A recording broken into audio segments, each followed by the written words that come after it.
Hi guys! So I haven't done a chapter in a few days because I wanted to wait to get back to the classroom to read the last few chapters to you here from our classroom. So just to let you know, I'm back in our classroom and I'm going to read to you Escape from Mr. Lemoncello's Library, and this is going to be chapter 45.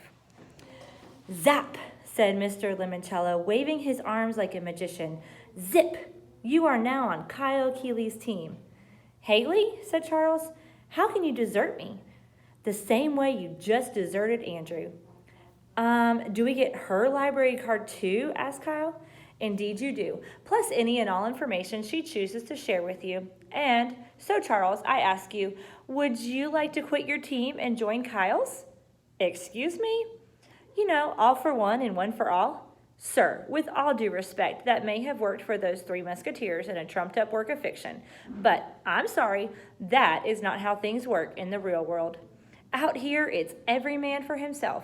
What good is a prize if everyone wins? I see, but Haley knows all the clues you've collected.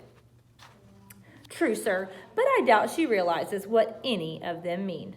Kyle could see Mr. Lemoncello's nose twitch when Charles said that, and it wasn't a happy bunny kind of twitch either. It was a joke, sir. Charles must have seen the nose twitch too. Oh, I see. Like the one about the boy named Charles. Hilarious. Remind me to tell it to you sometime. Anyway, be that as it may, I insist that you be given a few extra clues to compensate for the fact that all your teammates are either being kicked out of the game or abandoning your ship. Mr. Lemoncello reached under the desk and pulled out a white envelope. This, Charles, is for your eyes only. Charles stepped forward and took the envelope. Thank you, sir. That is very generous. I know. You may also ask me one question, but please don't waste your questions asking me. Where is the alternate exit? Because I do not know. You don't know? Kyle said it before Charles could. Haven't a clue. This entire game was designed by my head librarian, Dr. Yanina Zinchenko, as my birthday present. But, said Akimi, you could just ask Dr. Zinchenko how to get out, right? Akimi Hughes, are you one of those people who read the last chapter of a book first to see how it ends? No, but good.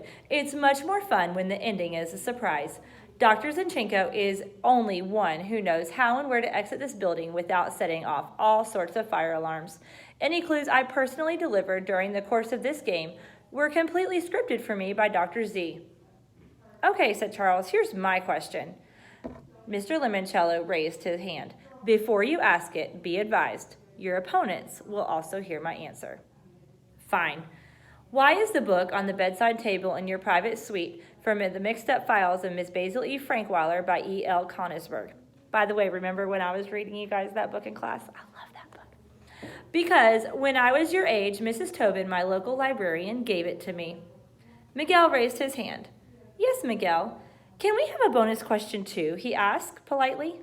No, said Mr. Lemoncello. However, I will give you one bonus answer, which Charles, of course, will also hear. Your bonus answer is lodgepole, lob lobby, and Rocky Mountain white. What are three different kinds of pine trees? Said Charles, just to show off, and to let Kyle's team know their bonus answer didn't give him any kind of advantage. I am told that is correct, said Mr. Lemoncello, touching his ear. He reached under the desk again and this time pulled up a 3-foot-tall hourglass, a giant version of the red plastic timers that came as standard equipment in a lot of his games. He turned it over. It's the jumbo 3-hour size, he said, as the sand started trickling down, because it is now 9 o'clock and you have only 3 more hours to find your way out of the library. Good luck, and may the best team, or in Charles's case, the best solo effort, win. And that's the end of chapter 45.